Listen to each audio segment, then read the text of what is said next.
When I give a few salutatory and unprepared remarks. Georgette Howington is our feature of the evening. Let's say speaker of the evening. Speaker of the evening. Why did I bother correcting myself? I'm Catholic. I don't know. Okay, so anyway, she has many talents, varied life talents, a naturalist. The secondary nesters. That's what the thing that she mentioned that when she was writing to me, and I thought, that's such a cool concept. You know, that one animal will use something that the other animal has abandoned, and waste not, want not, as my mom used to always say. And she says that she is new to poetry. You wouldn't know that from the things that I had read. I'm thinking, oh, this is great. This is another great one. So she might be new, but she is worthy of an audience of this nature. And if you look around here, you'll say, the place is crowded. The place is packed. She brought in her people. People came to hear her. People attributed their poems to her. This is an honor. This is an indication of the quality we're about to experience and enjoy. She has a light touch, and a heavy touch, but it's varied and it's wonderful, it's intimate, it's clear, and she is a wonderfully talented individual. She has a great voice. You can hear the heart in her voice. Georgette, come on up. We're going to take care of this right now. What a beautiful person. So much, Dan Brady. When he invited me to do this, I was so shocked and so honored. And I'd like to point out that Poet Laureate Tom Stanton is here from Benicia. And he's going to be on the mic, right? Yes. He's going to be on the mic a little later.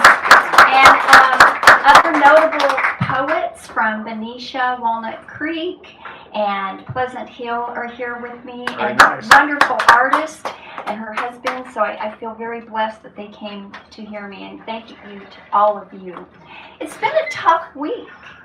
We barely had time to enjoy the fact that we won the House. Yeah, right. And then there's another mass shooting. Innocent kids killed. And then, here, the fires. We naturalists, the scientists that I hang out with and that, we see a lot of this coming. And it's here. I'd like to start my reading with a poem by Tony Hoagland, who recently passed away, and it's called Peaceful Transition. The wind comes down from the northwest, cold in September, and flips over the neighbors' trash receptacles. The Halifax newspaper says that mansions are falling into the sea. Storms are rising in the dark Pacific. Pollution has infiltrated the food chain down to the jellyfish level. The book I am reading is called The End of the Ascent of Man. It says the time of human dominion is done, but I am hoping it will be a peaceful transition. It is one thing to think of Buffalo on Divisadero Street, of the Golden Gate Bridge overgrown in a tangle of vine. It is another to open the door of your own house to the waves. I am hoping the humans will be calm in their diminishing, that the forests grow back with patience, not rage. I am hoping the flocks of geese increase their number only gradually. Let it be like an amnesia that we don't even notice, the hills forgetting the name of our kind, then the sky. Let the fish rearrange their green governments as the rain spatters slant on their roof. It is important that we expire. It is a kind of work we have begun in order to complete. Take out of the north, the cold wind comes down, and I go out to sea. The neighbors' trash bins have toppled in the drive. I see the unpicked grapes have turned to small, sweet raisins on their vine. I see the wren has found a way to make its little nest inside the cactus thorns. That was Tony Hoagland.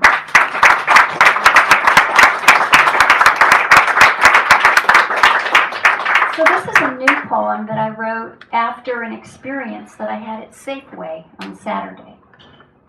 If you had 10 minutes, what would you save?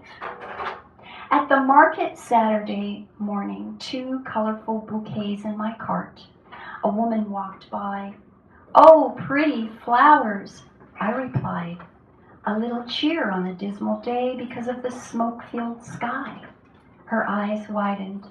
"I'm an evacuee from the campfire in Butte County." Tears welled up in mine. All the sound stopped. I saw her blonde, curly hair and kind face. "We have our 2 sons and our dogs. Other than a few things, everything else is gone." I took a deep breath. "How do you know what to take?" "You'd know," she said with certainty, reaching into a pocket inside her Levi jacket, unfolding folded papers, all typed upon, some torn, some worn, all gently held. "These are the love poems my husband wrote, one on each Valentine's Day." And she gave them to me to read. I felt the weight of her life in my hands. Nice.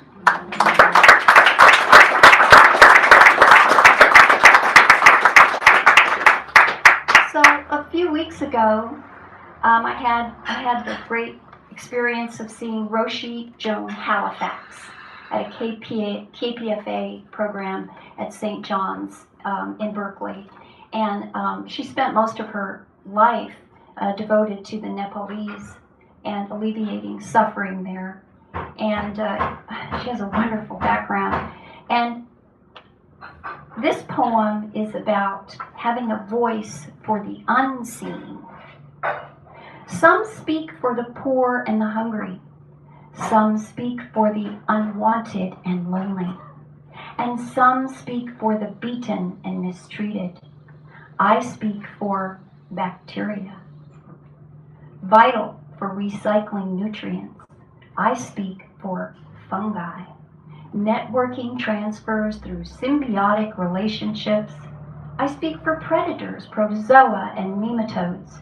I speak for microarthropods, citizens of the soil, one handful home to more creatures than humans on Earth. So when you see Roundup, herbicides, pesticides, oil soaps, chlorine, gasoline poured onto the ground, think they are destroying entire societies in the soil, vital to all life.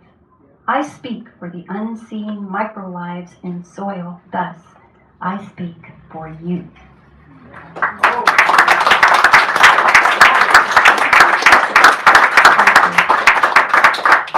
So this is another little creature. I wrote this poem during an ekphrastic exercise in an art gallery, but also because it's another little creature that just isn't seen. Night moth unseen, fluttering on a beacon of lamplight against a cold bare wall, not the glow of warm sun. Dull gray, white, wavy lines on pale wings, not the fiery blaze of a monarch butterfly. One flies onto my arm, folding and unfolding, not afraid, her antennae probing, eyes seeking clarity. If beauty is a cultured taste, then yours is an understatement.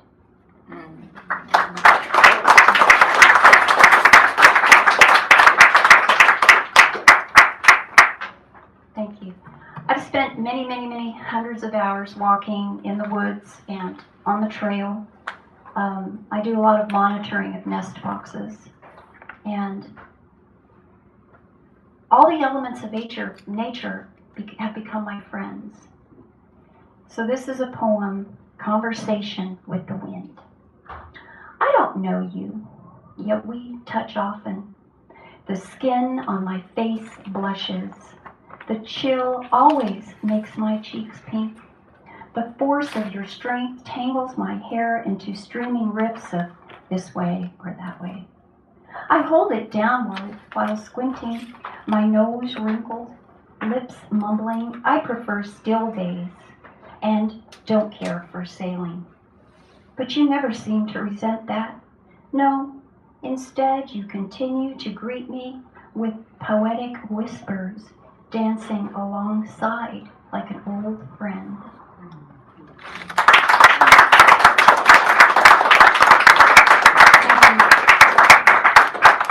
So the moon plays an influential part of our lives as human beings, and I'm a gardener. I plant by the lunar moon, and the eclipse, the sturgeon moon solar eclipse, was a wonderful event. It was August 21st, 2017. Captivating your presence in a rare appearance, beguiling those of us who traveled for miles in crowds to be in your shadow with covered eyes, redeemed in this star-swept universe, listening for chariots drawn by archers into the cosmic prairie, and leaning back onto lawn chairs, iced tea glasses raised high, some applauding this celestial theater, banking on a shower of higher meaning.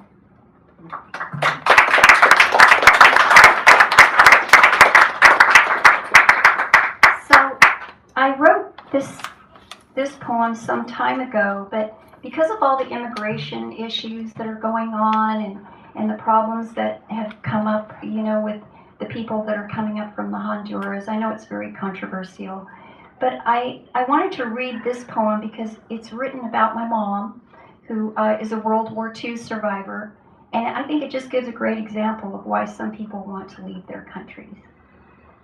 Scars, Philippine sweet potatoes, and mango. My 5-year-old fingers press coconut oil onto the raised red edge around the glassy skin, about the size of my palm, on my mother's brown thigh. Not unlike a dozen or more other scars on her legs, painting stories like faded tattoos. She pointed to one. Bombers overhead, shrapnel pierced my legs, my basket of sweet potatoes flying, flesh burning, hot blood flowing, but the only pain I felt was constant hunger. For 2 years they ran from village to village, they hid. During the day, dressed as a boy, she went to the old farm fields and hands plunged into the womb of earth, pulling sweet potatoes to light, setting them free, a sacred find. The assault passing over, she knelt to gather all that she could save, placing them back into the basket and running with the others into a grove of mango where fruit laid next to rotting bodies. And she picked up as many as the basket would hold. That night, Tita Lola baked sweet potatoes and hot rocks under the tropical skies, and the children ate the warm, soft orange flesh as if they were chocolate confections, mango juice dribbling down their chins, sucking on the big seeds. My mother stroked my hair as I rubbed the oil over her scars.